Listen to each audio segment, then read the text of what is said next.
नाज़रीन आदाब, आप देख रहे हैं INN चैनल। मैं हूं शेख अहमद अली। आज की ख़ास बात में हम देखेंगे कई अहम कौमी और बैनुल अक़वामी ख़बरें। आज आलमी यौम सेहत है, यानी वर्ल्ड हेल्थ डे। साल 1948 में वर्ल्ड हेल्थ ऑर्गेनाइजेशन ने पहली आलमी सेहत से मुताल्लिक़ असम्बली मुनक़िद की थी और 1950 से हर साल 7 अप्रैल को वर्ल्ड हेल्थ डे के तौर पर मनाने का फ़ैसला किया गया। सेहत का आलमी दिन आलमी सेहत के बड़े अहमियत वाले मौजू की तरफ दुनिया की तवज्जो मबजूल कराने के लिए मनाया जाता है। आज हम ये दिन कोरोना जैसी मुहलिक आलमी वबा के दरमियान खौफ के साए में मना रहे हैं। गुज़िश्ता साल भी यही सूरत हाल थी जो अब देखी जा रही है। हालांकि इस बात के कवी इम्कान ज़ाहिर किए जा रहे थे कि कोरोना का टीका आने के बाद इस वबा पर काबू पाया जा सकेगा, लेकिन अंदाज़ों के बरखिलाफ वैक्सीनेशन के अमल के बावजूद कोरोना के ख़तरात के बादल हुनूज़ मंडला रहे हैं। आज के दिन वज़ीर आज़म नरेंद्र मोदी ने कोविड की वबा से लड़ने के लिए अवाम से हिफाजती तदाबीर पर अमलावरी की अपील की है। आलमी यौम सेहत के मौके पर वज़ीर आज़म ने अपने ट्विटर पैगाम में कहा कि अवाम मास्क पहने, बाकायदा तौर पर हाथ धोएं और दीगर एहतियाती तदाबीर पर अमल करें। उन्होंने एहतियाती तदाबीर पर अमलावरी के साथ साथ फिट रहने और वैक्सीनेशन के अमल को मजबूत करने की ख्वाहिश की। अक्सर वज़ीर आज़म और मरकज़ी वज़रा टीवी के ज़रिए या ट्विटर पर इस तरह के पैगाम देते नज़र आते हैं, लेकिन जब बात अमली इक़दामात की आती है तो मामला उल्टा ही नज़र आता है। मुल्क की 4 रियासतों और एक मरकज़ी ज़ेर इंतज़ाम इलाके में इंतखाबी मुहिम के दौरान ये कायदीन अवाम को इस तरह का पैगाम देते नज़र नहीं आए। हालांकि उनके सामने ही लोग कोविड प्रोटोकॉल की धज्जियाँ उड़ाते रहे। ना वो खुद इसका ख्याल रख रहे थे और ना ही अवाम को कोरोना से हिफाजत की तलकीन कर रहे थे। इंतखाबी जलसों और रैलियों को देखते हुए ऐसा महसूस हो रहा था कि मानो कोरोना उन रियासतों में कोई ख़तरा ही नहीं है या फिर यहाँ कोरोना इंतखाबात के बाद आएगा। बड़े ही अफसोस के साथ कहना पड़ा है कि वोटिंग मराकज़ के पास राय दहिंदों के लिए कोविड कवायद पर अमलावरी को यकीनी बनाने के लिए तमाम तर एहतियाती इक़दाम किए जाते हैं, लेकिन इंतखाबी जलसों और जुलूसों में ऐसा कुछ नज़र नहीं आता। ये बात तो हुई कोरोना की आलमी वबा पर अवामी कायदीन के रवैये की। अब बात करते हैं माह रमज़ानुल मुबारक की। ये दूसरा साल है जहां माह रमज़ान का शेड्यूल बुरी तरह मुतासिर हो रहा है। मुसलमान पूरे साल माह रमज़ानुल मुबारक का बेसब्री से इंतज़ार करते हैं, लेकिन वबा के बढ़ते मामलों को देखते हुए मुल्क की बाज़ रियासती हुकूमतों ने जो पाबंदियाँ आयद की हैं उससे ऐसा लगता है जैसे रमज़ान एक मरतबा फिर खौफ के साए में ही गुजरेगा। माह रमज़ान की आमद के साथ ही मसाजिद में रूह परवर मनाजिर देखे जाते हैं। मसाजिद फर्जंदान तौहीद से खचाखच भरी होती हैं। मुसलमान ज़्यादा से ज़्यादा वक्त मसाजिद में गुजारते हैं, इबादतें करते हैं और रमज़ान की बरकतों का फ़ायदा उठाते हैं। लेकिन पिछले साल से मसाजिद में मुसल्लियों की महदूद तादाद को इजाज़त दी जा रही है। आलमी वबा के पेश नज़र रमज़ान के दौरान मुल्क की बाज़ रियासतों में सख्त पाबंदियाँ लगाई गई हैं, जिनमें रात का कर्फ्यू भी शामिल है। इससे तरावी की अदायगी में मुश्किलात दरपेश हो सकती हैं। रात के कर्फ्यू की वजह से ऐसे अफराद जो तलाश माश के सिलसिले में अपने घर वालों से दूर तनहा रहते हैं, उनके लिए सहरी का इंतज़ाम भी मुश्किल होगा, क्योंकि सहरी के औकात में भी लोग घर से बाहर नहीं निकल सकेंगे और फजर की नमाज भी उनको घर पर ही अदा करनी पड़ सकती है। मौजूदा हालात के पेश नज़र मुंबई में एक वफद ने वज़ीर सेहत से मुलाकात की और उनसे इबादत गाहों को लॉकडाउन से मुस्तस्ना करार देने की दरख्वास्त की। साथ ही साथ रात के कर्फ्यू के औकात में भी तब्दीली करने की दरख्वास्त की गई, यानी रात 8 बजे से लागू होने वाले कर्फ्यू को रात 10 बजे से नाफिज करने की दरख्वास्त की गई ताकि तरावी अदा की जा सके। दिल्ली में भी केजरीवाल हुकूमत ने कोरोना के बढ़ते मामलों के पेश नज़र रात का कर्फ्यू नाफिज कर दिया है। दिल्ली के मुसलमानों में भी ये बेचैनी पाई जाती है कि रात के कर्फ्यू की वजह से वो तरावी कैसे अदा करेंगे। अब बात करते हैं उन गरीब अफराद की जिनके घर दिन भर की मेहनत के बाद ही चूल्हा जलता है। कोरोना वबा के केसेस में जिस तेज़ी से इजाफा हो रहा है उसने गरीब लोगों के लिए कई मसाइल खड़े कर दिए हैं। गुज़िश्ता रमज़ान में भी उनका बुरा हाल रहा, क्योंकि सख्त पाबंदियों की वजह से उनका काम काज बुरी तरह से मुतासिर हुआ था। रमज़ान से बहुत सारे लोगों का ज़रिए माश जुड़ा हुआ है। अगर इसी तरह की पाबंदियाँ रहीं तो उनके काम काज के बुरी तरह से मुतासिर होने का खदशा है। हाल ही में तेलंगाना के वज़ीर KTR ने एक बात कही थी कि अगर लॉकडाउन से बचना है तो मास्क लगाएं।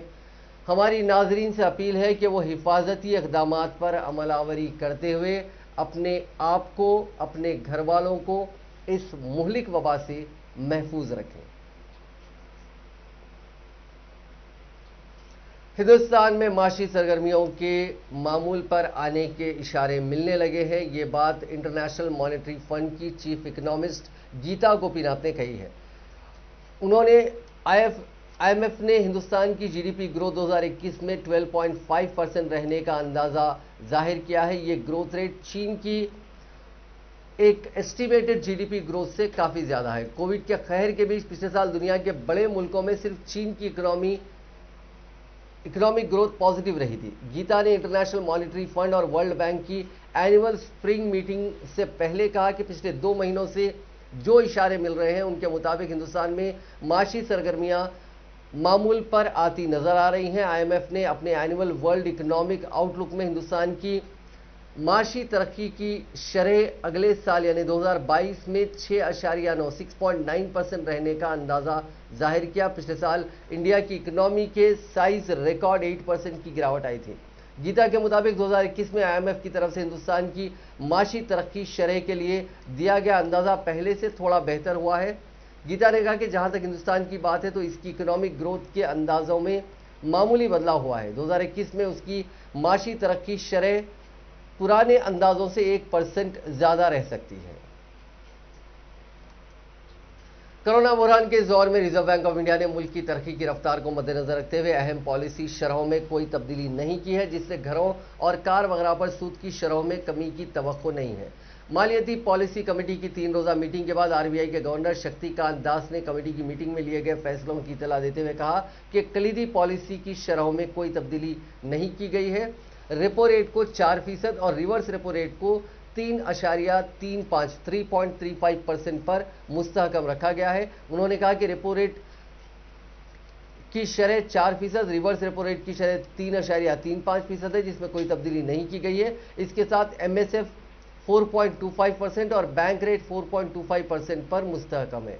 कांता दास ने कहा कि कोरोना के फैलाव के बावजूद मईशत में बेहतरी आ रही है, ताहम हाल ही में जिस तरह से केसों में इजाफा हुआ है उससे कुछ गैर यकीनी सूरत हाल पैदा हुई है। Could provide relief on top of the recent easing of international crude prices. Third, a combination of international commodity prices and logistics costs may push up input price pressures across manufacturing and services. Taking into consideration all these factors, the projection for CPI inflation has been revised to 5% in Q4 of 2021, 5.2% in Q1 21-22, 5.2% also in Q2 of 21-22, 4.4% in Q3 and 5.1% in Q4, with risks broadly balanced. On March 31st, 2021, the government retained the inflation target at 4%, with the lower and upper tolerance levels of 2% and 6% respectively for the next 5 years, that is from April 21 to March 2026. An inflation rate of 4% over the medium term has now been successfully entrenched in the economic landscape. The experience with efficaciously maintaining price stability and the gains in credibility for monetary policy since the beginning of the inflation targeting framework in 2016 are reinforced by retention of the target. 3 अप्रैल को बीजापुर मुठभेड़ के बाद लापता हुए जवान राकेश्वर सिंह नक्सलियों के कब्जे में है। नक्सलियों ने उनकी एक फोटो जारी की है। इसमें CRPF की कोबरा बटालियन के जवान राकेश्वर नक्सलियों के कैंप में बैठे नजर आ रहे हैं। नक्सलियों ने कहा कि राकेश्वर महफूज है। राकेश्वर के जगरगुंडा इलाके में होने की खबरें आ रही हैं। ये भी कहा जा रहा है कि जिस जगह पर जवान को रखा गया है वो जगह गांव, जंगल और पहाड़ियों के आसपास है। नक्सली लगातार दावा कर रहे हैं कि राकेश्वर उनके कब्जे में है। इससे पहले नक्सलियों ने व्हाट्सएप कॉल करके भी मीडिया को बताया था कि जवान उनके पास है। एक दिन पहले भी नक्सलियों ने प्रेस नोट जारी कर कहा था कि सरकार बातचीत के लिए मीडिएटर्स के नाम बताए, इसके बाद वो जवान को सौंप देंगे। वज़ीर आला भूपेश बघेल ने 4 शुबे को कोरोना इन्फेक्शन के रिव्यू के लिए कैबिनेट मीटिंग बुलाई थी। इस दौरान नक्सलियों से बातचीत के लिए मीडिएटर्स के नाम पर भी बहस के इशारे मिले हैं। वज़ीर दाखिला ताम्रध्वज साहू ने मंगल के रोज कहा था कि नक्सलियों का खत देखा तो नहीं, लेकिन सुना है। इस सिलसिले में वजीर आला से बात करने के बाद ही फैसला लिया जाएगा।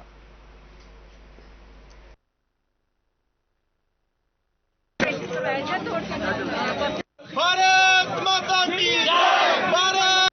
भारत मगर 5 दिन तक कोई भी गौरमेंट की एजेंसी तरफों कोई उनके घर वाले कोई आश्वासन नहीं मिला कि वो ठीक ठाक है, ठीक नहीं है। उनकी CRP जी उसकी बटालियन उनकी तरफों भी कोई आश्वासन नहीं मिला।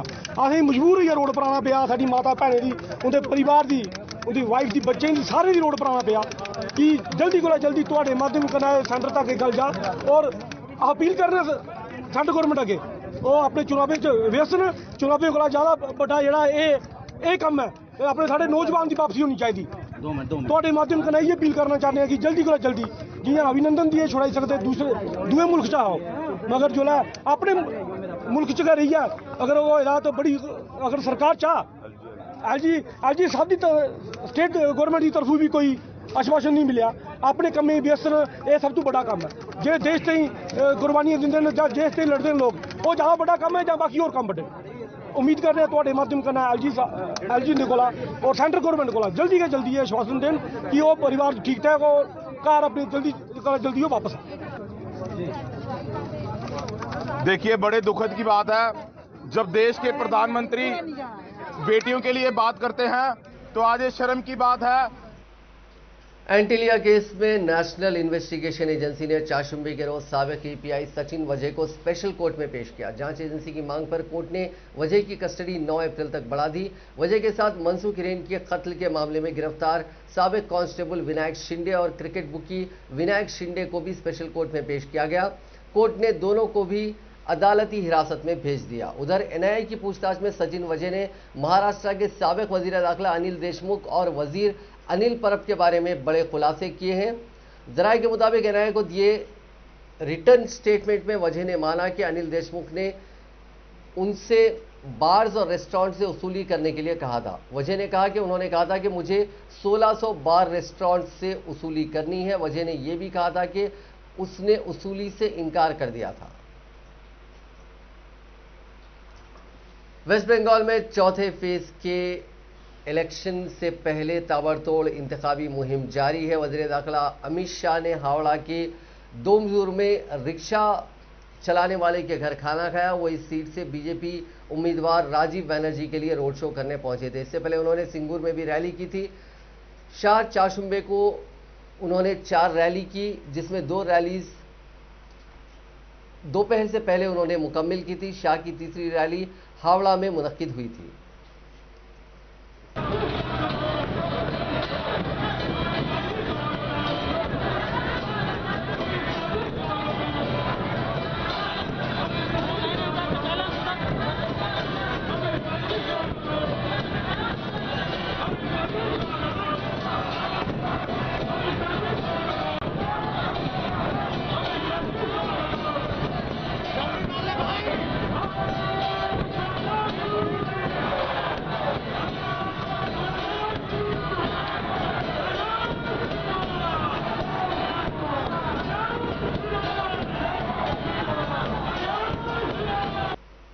वेस्ट बंगाल की वज़ीर आला ममता बनर्जी ने एक बार फिर इंतखाबी धांधलियों की शिकायत करते हुए कहा कि इलेक्शन कमीशन और मरकजी फोर्सेस का किरदार जानिबदाराना है। उन्होंने दावा किया कि तीसरे मरहले की पोलिंग के दौरान बीजेपी कारकुनों ने पोलिंग बूथ पर जबरदस्ती कब्जा किया और पार्टी उम्मीदवारों समेत तृणमूल कांग्रेस के कायदीन पर हमला किया गया।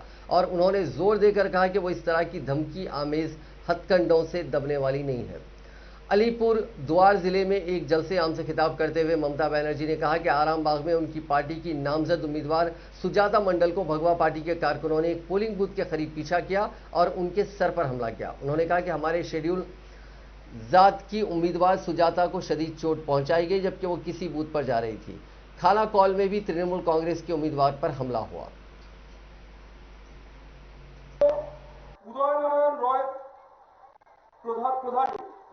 উদয়রঞ্জন Roy Pradhani advocate assistant professor Dhubri law college Dhubri তিনি প্রশ্ন করেছিলেন RTI A whether any proposal has been placed before the ministry for raising a new battalion namely Narayani battalion within the Central Armed Police Forces BSF CISF CRPF IIB ABP, NSG and SSB or a totally new battalion, namely Narayani battalion in the Central Armed Police Force?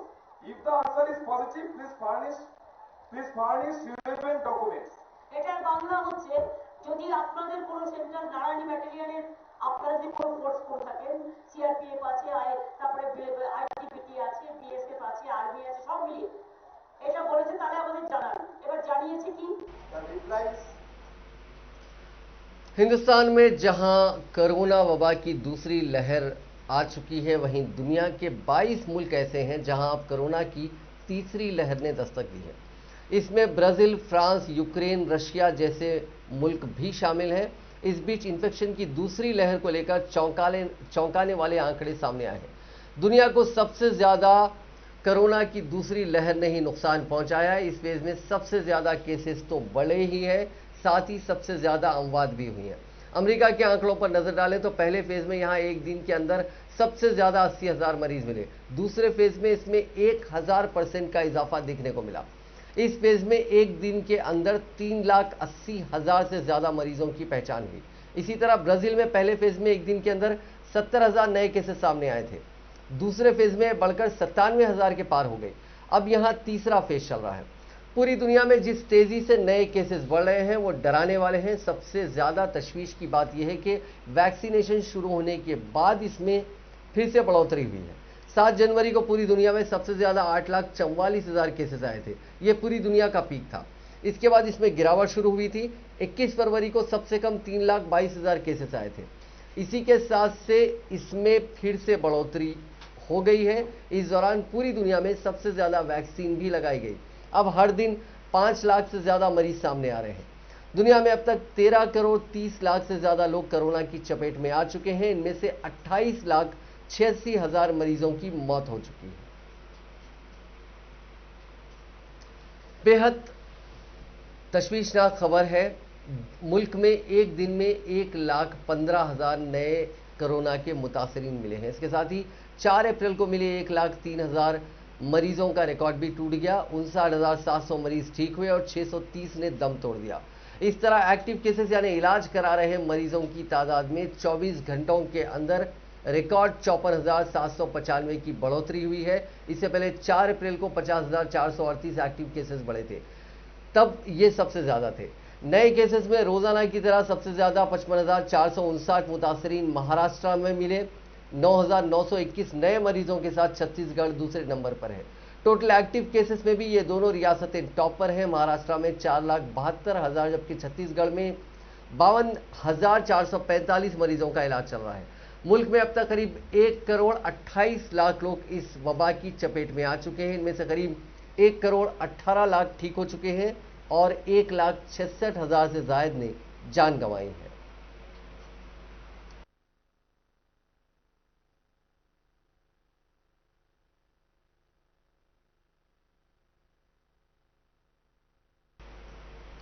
Maharashtra में RG lockdown लगाया गया। Weekend lockdown पर वहां नाफिज किया गया है। उसको लेकर मुंबई के मुख्तलिफ इलाकों के जो कारोबारी हैं उन्होंने एहतजाज किया। उसके ऊपर लॉकडाउन के लिए प्रोटेस्ट कर रहे हैं और अभी यहाँ पर पुलिस आ चुकी है। भेंडी बाजार जंक्शन पे है हम। यहाँ पर पुलिस यहाँ पर आ गई है। धारा 144 लागू है, यहाँ से कर्फ्यू है। यहाँ पर लोग जो है लॉकडाउन के खिलाफ शॉपकीपर्स जो हैं, जी बोलिए, आप नो लॉकडाउन कह रहे हैं, नो लॉकडाउन। जी मैम बोलिए, क्या कहना है? हाँ, तो लॉकडाउन क्यों, किसके लिए? सिर्फ हमारे लिए लॉकडाउन है, सिर्फ हमारे लिए लॉकडाउन है, बाकी सबके लिए नहीं है। आप मास्क नहीं पहनेंगे, आपसे बात नहीं होगी। जी, हमारे लिए क्यों है लॉकडाउन? हाँ। बाकी सबके लिए नहीं है, फिल्म स्टार वालों के लिए नहीं है, बड़ी बड़ी कंपनियों के लिए नहीं है, सिर्फ हमारे लिए है। हाँ, कल से IPL चालू हो रहा है, क्या बंद कराएंगे वो? सब कुछ बंद कराओ, तो बंद करा दो, सब कुछ बंद कराओ, हमारे अकाउंट में पैसे डाल दो, हम लॉकडाउन के लिए रेडी है। जी जी जी। कौन कमा के देगा? कौन? चाय की दुकान है आपकी? कपड़े की दुकान है हमारी। मेरी 3 दुकानें हैं। शमा ब्रदर्स परफ्यूमर्स की 3 शोरूम है।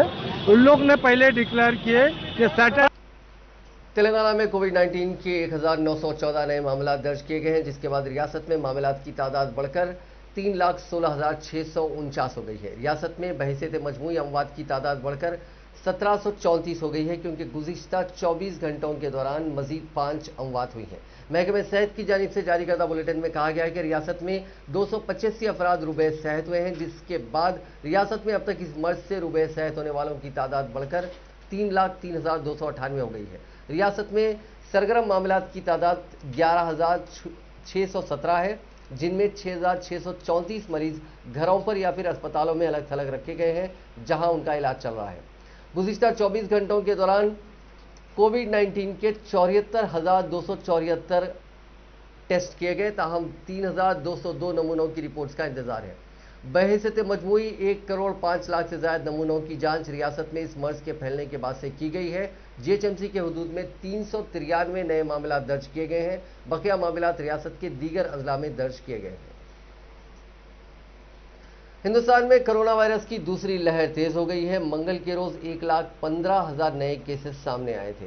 ये पहली लहर के पीक से भी ज्यादा है। पहली लहर का पीक 17 सितंबर को था, जबकि जो करीब 97,000 जब केसेस सामने आए थे, उनके मुकाबले दूसरी लहर में 4 अप्रैल को 1,03,000 और अब 6 अप्रैल को 1,15,000 नए केसेस सामने आए। और तो और कोरोना वायरस के नए स्ट्रेन एक्टिव होने से नए अलामात भी सामने आ रहे हैं। अब पेट दर्द, उल्टी, जोड़ों का दर्द, कमजोरी, भूख में कमी को भी कोरोना वायरस के अलामात माना जा रहा है। वर्ल्ड हेल्थ ऑर्गेनाइजेशन के मुताबिक अलग अलग लोगों को अलग अलग तरह के अलामात सामने आ रहे हैं, यानी सिम्टम सामने आ रहे हैं। ज़्यादातर लोगों को माइल्ड से मॉडरेट बीमारी हो रही है और अस्पताल में भर्ती हुए बिना भी वो ठीक हो रहे हैं। आमतौर पर किसी शख्स के वायरस से इन्फेक्ट होने के 5 से 6 दिन बाद ये अलामात सामने आ रहे हैं। हालांकि कुछ मामलों में ये अलामात 14 दिन तक भी सामने आए हैं। वेल्लोर के क्रिश्चियन मेडिकल कॉलेज के प्रोफेसर डॉक्टर गगनदीप कंग कहती हैं कि हर वायरस म्यूटेंट होता है और उसके नए वेरिएंट सामने आते हैं। कोरोना वायरस में भी ये हो रहा है। यूके और ब्राजील जैसे कुछ स्ट्रेन शदीद हैं और ये तेजी से फैलते हैं। वहीं मरकजी हुकूमत की माने तो इस वक्त मुल्क के 18 रियासतों में कोरोना के खतरनाक वेरिएंट्स मिले हैं। इनमें महाराष्ट्र में मिला डबल म्यूटेंट स्ट्रेन भी शामिल है। महाराष्ट्र में जो केसेस सामने आए हैं उनमें वायरस में 2 जगह पर बदलाव हुए हैं। इससे इसकी ट्रांसमिशन की कैपेसिटी बढ़ सकती है। एक्सपर्ट्स ये भी कहते हैं कि लोगों के बिहेवियर में भी बदलाव आया है। उन्हें लग रहा है कि कोरोना वायरस खतरनाक नहीं रहा, इसलिए मास्क, सोशल डिस्टेंसिंग और सैनिटाइजर का इस्तेमाल में कमी आई है। इसका भी वायरस के नए केसेस के सामने आने में अहम कंट्रीब्यूशन है। अगर हम नए अलामात की बात करें, सिम्टम्स की बात करें, तो हिंदुस्तान में नए केसेस को लेकर जो स्टडी हुई है उसके मुताबिक बदलते स्ट्रेन की वजह से अलामात भी बदल रहे हैं। अब सिर्फ बुखार, थकान या सूखी खांसी, टेस्ट और सूंघने की कैपेसिटी ना होना कोरोना के अलामात नहीं है। एक मीडिया रिपोर्ट के मुताबिक गुजरात के डॉक्टरों ने नए अलामात भी देखे हैं। इस रिपोर्ट के मुताबिक ब्राजील और केंट के वेरिएंट्स ज्यादा ताकतवर हैं और इनकी वजह से नए तरह के अलामात सामने आ रहे हैं। ये जिस्म के अहम हिस्सों पर हमला कर रहे हैं। हिंदुस्तान के अस्पतालों में हुई रिसर्च के मुताबिक वायरस के लिए पॉजिटिव पाए गए मरीजों में ये नए अलामात सामने आए हैं। नए अलामात में पेट दर्द, मतली, उल्टी और सर्दी के साथ ही जो नसों का दर्द, गैस्ट्रो इंटेस्टाइनल प्रॉब्लम, कमजोरी और भूख लगने में कमी होना भी शामिल है। कोरोना के 1 साल बीतने के बाद फिर वैसे ही हालात बनने लगे हैं जैसे पिछले साल बने थे। मुंबई में कोरोना के मामले लगातार बढ़ रहे हैं। वहां के लोगों को फिर से लंबा लॉकडाउन लगने का डर सताने लगा है। इसलिए मुंबई में रहने वाले जो माइग्रेंट लेबर्स हैं वो अपनी रियासतों और शहरों की तरफ जाना शुरू कर चुके हैं। मुंबई के सभी रेलवे स्टेशनों पर माइग्रेंट लेबर्स की भीड़ लगी हुई है। ट्रेन की टिकट के लिए लंबी कतारें लग रही हैं। भिवंडी और ठाणे में हालात ज़्यादा ख़राब है। इसके अलावा कंपनियों ने भी लॉकडाउन के डर से मुलाजिमीन को निकालना शुरू कर दिया है। मुंबई के लोकमान्य तिलक टर्मिनस स्टेशन पर इतवार के बाद से हर दिन माइग्रेंट लेबर्स की भारी भीड़ नजर आ रही है। लोग अपने सामान और ख़ानदान के साथ वहां डटे हुए हैं। स्टेशन में बिना रिजर्व टिकट के एंट्री नहीं मिल रही है। टिकट खिड़कियों पर लंबी कतारें देखने को मिल रही है। आप काम जा सकते पर वो सेठ जो है 2 दिन की छुट्टी नहीं भर के देगा, फिर क्या करेंगे हम लोग? 5 दिन काम करके क्या मतलब होगा? हाँ, अब यहाँ पे काम धाम कुछ बचा नहीं, इसीलिए जाना ही पड़ रहा है। आप पहले लॉकडाउन में गए थे? हाँ गए थे। उसके बाद आने के बाद काम ही नहीं था। काम नहीं है। तो लेकिन आपको पता है कि ये सिर्फ वीकेंड लॉकडाउन है जो 2 दिन का रहेगा, 5 दिन आप काम कर सकते हो। तो काम ही नहीं है ना। काम नहीं है, अब यहाँ पे क्या करेंगे, बैठ के भूखा तो मरेंगे नहीं, जाएंगे अपना खेती बाड़ी करेंगे। समस्या सब खराब है। इससे अच्छा उधर नमक रोटी खाएंगे और सुकून रहेगा, कम से कम इधर भूखा तो नहीं मरेंगे। किस वजह से हुआ है ये सब, क्या मतलब? अब ये तो मोदी से पूछो किस वजह से हुआ है, जब से सरकार लगा तब से चर खा लिए हैं। लास्ट टाइम भी ऐसे ही लॉकडाउन हुआ था, बहुत लोग गए थे, बहुत डेथ्स भी हुए। मरकजी हुकूमत की जानिब से फिलहाल हर उम्र के ज़मरे की टीकाकारी से इनकार किए जाने के बाद कांग्रेस कायद राहुल गांधी ने सख्त रद्द-ए-अमल का इजहार किया। उन्होंने अपने ट्वीट में लिखा कि हर हिंदुस्तानी महफूज जिंदगी जीने का हकदार है। राहुल गांधी ने इससे पहले अपने ट्वीट में मास्क पहने और कोरोना के गाइडलाइंस पर अमल करने की अपील की थी। मुल्क भर में कोरोना के बढ़ते मामलों के बाद उन्होंने ये अपील की थी। ख्याल रहे कि मंगल के रोज एक प्रेस कॉन्फ्रेंस में वजीर सेहत राजेश भूषण ने कहा था कि दुनिया में भी इस पर गौर खौस हुआ है और जब भी टीकाकारी होती है तो उसका मकसद लोगों की हिफाजत होती है। हिंदुस्तान, अमेरिका और बरतानिया और तमाम ममालिक इसी मकसद से टीका फराहम कर रहे हैं, जिसको ज़रूरत है उसी को टीका दिया जाता है। मरकजी वजारत सेहत की जारी करदा ताज़ा तरीन आदाद-ओ-शुमार के मुताबिक मुल्क में कोरोना वायरस उरूज पर है, क्योंकि कोरोना वायरस ने पिछले तमाम रिकॉर्डों को तोड़ दिया। लेकिन ज़रई क़वानीन के खिलाफ मुजाहरा कर रहे किसानों का कहना है कि कोरोना के बढ़ते हुए मामलात के पीछे एक साजिश रची जा रही है। उनका कहना है कि कोरोना के बहाने हुकूमत उनका एहतजाज ख़त्म करना चाहती है। ज़रई क़वानीन के खात्मे के मुतालबे को लेकर किसान 130 दिन से ज़्यादा से दिल्ली की सरहदों पर बैठे हैं। किसानों का मुतालबा है कि हुकूमत तीनों ज़रई क़वानीन को वापस ले। पर इनको बैठाओ कि अपने घरों में बैठे, क्योंकि देश को कोरोना यही बांट रहे हैं। लॉकडाउन तो इसलिए लगा रहे हैं ना, केसेस बढ़ रहे हैं, दिल्ली में कितने केसेस हो गए हैं, इस वजह से लॉकडाउन लग रहा है। हाँ तो बढ़ेंगे दिल्ली में, क्योंकि देश का प्रधानमंत्री बांग्लादेश से कोरोना लाया है और दिल्ली में फैला दिया। पहले उनके यार ने जब ट्रंप आया था वो फैला के गया था, और कौन फैला रहा है? ये नेता ही तो फैला रहे। आम आदमी कहां से कोरोना फैला देगा? देखिए 26 नवंबर से लेकर के आज तक सारे दिल्ली के बॉर्डरों पे किसान हैं। किसी को कोरोना क्यों नहीं हुआ? क्योंकि मेहनत कश लोग हैं, दिन भर मेहनत करते हैं, तो इनकी इम्यूनिटी पावर बहुत तेज है। और वे लोग जो हराम की खाते हैं, एसी में रहते हैं, दलाली की खाते हैं, उन लोगों की इम्यूनिटी पावर कहाँ होगी? तो उनमें है नहीं, तो उनके होते। खाली आंदोलन पे नहीं, महापंचायतों पर भी तो पड़ेगा, इकट्ठा नहीं होने देंगे लोगों को। कौन रोकेगा? हमें ना रोकने का, जो रोकेगा उसको मुंह तोड़ जवाब दिया जाएगा। अरे लगा लो, लॉकडाउन लगाओ, हम तो अपने भैंस और गाय भी यहीं ले आएंगे, खाली जगह पड़ी यहीं बांध देंगे और यहीं भूस घेर लेंगे। हरमैन शरीफैन के इंतजामी उमूर के जिम्मेदार इदारे हरमैन प्रेसिडेंसी के एक जिम्मेदार जरिए ने बताया कि ममलिकत की हिदायत पर माह सयाम के दौरान मस्जिद हराम में नमाजियों की यौमिया तादाद 1 लाख और मुतमरीन की 50,000 तक करने का फैसला किया गया। हरमैन प्रेसिडेंसी का कहना है कि मस्जिद हराम में नमाज और उम्रा के लिए दाखिल होने वाले तमाम अफराद को तवक्कलना ऐप के जरिए अपना रजिस्ट्रेशन करवाना होगा और कोरोना वैक्सीन की 2 खुराकें लेने या पहली खुराक लिए 14 दिन गुजर जाने की तस्दीक करानी होगी। कोरोना वबा से मुतासिर होने के बाद सेहतयाब होने वाले मरीज भी मस्जिद हराम में नमाज के लिए आ सकते हैं। ज़राए का कहना है कि मस्जिद हराम में नमाज के लिए और उम्रा के लिए रजिस्ट्रेशन की खातिर सिर्फ 2 ही ऐप एतमरना और तवक्कलना मख्तस है। उम्रा के रजिस्ट्रेशन के हवाले से किसी ऑनलाइन प्लेटफॉर्म को इस्तेमाल नहीं किया जा सकता। ऑनलाइन मल्टीप्लेयर गेम पबजी फिर जानलेवा साबित हुआ है। पाकिस्तान में लाहौर के नवाकोट में एक नौजवान ने इस गेम का सीन रिक्रिएट करते हुए अपने भाई, भाभी, बहन और दोस्त का कत्ल कर दिया।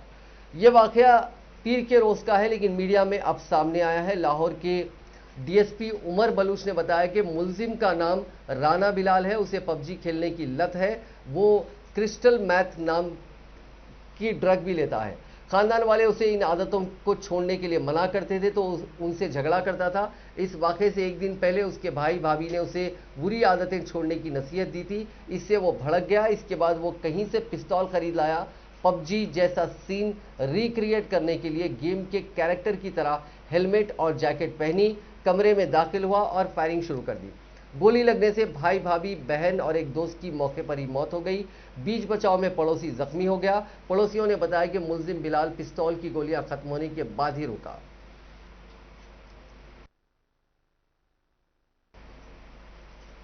नाजरीन, आज की खास बात में बस इतना ही। आपसे कल मुलाकात होगी नई खबरों के साथ, नए एनालिसिस के साथ। फिलहाल दीजिए इजाजत। खुदा हाफिज।